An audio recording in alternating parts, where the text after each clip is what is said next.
surrounding countryside than to the village itself, making it look very peaceful with very nice weather.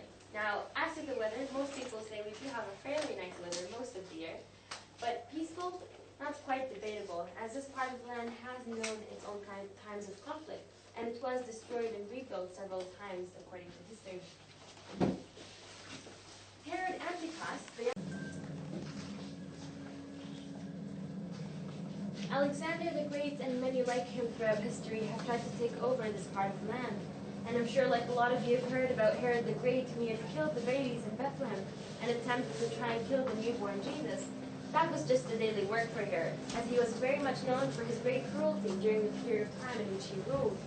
And Caesar was quoted saying, "It is safer to be Herod's pig than being Herod's son," because Herod did kill one of his favorite wives and 3 of his sons according to history. And I say that because the word in Greek defining Joseph's trade is tekton, and tekton means a carpenter builder.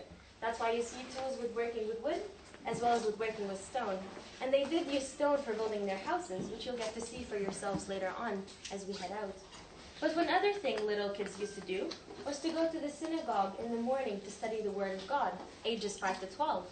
And that's where we see the image or the story of Jesus going up for his annual trip to the temple with Joseph and Mary. And when they left, he was not with them, and he was found in the synagogue talking about the Word of God, in which he was found very knowledgeable and very wise in what he was saying. And so our celebration here at Nazareth Village is when Jesus was in the synagogue, and he declared the beginning of his ministry as he read from Isaiah, saying, "The Spirit of the Lord is upon me." This story is recorded for us to read in Luke 4, which you can check for yourselves later on, but you'll get to hear the... Careful, Matthew. Yes.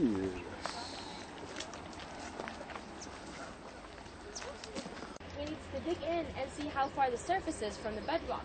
If it's very shallow, then as soon as the rain comes in which they used to do their work in. And we found the base or watchtower over there, and we built this one as a replica of it. Now, as you can see... And there we're doing the watchtower.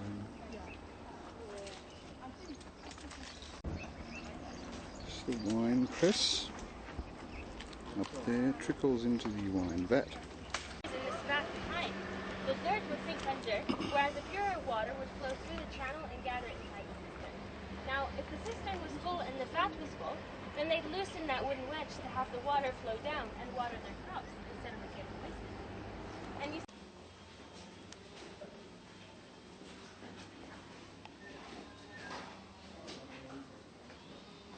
This is the olive press of our village, which we built as a replica of the one found in Gamla up in the Golan Heights. Although we built it, it's active and we do use it. We do get our own olive oil later on in the gift shop, and I'll try to remind you of that as you get down.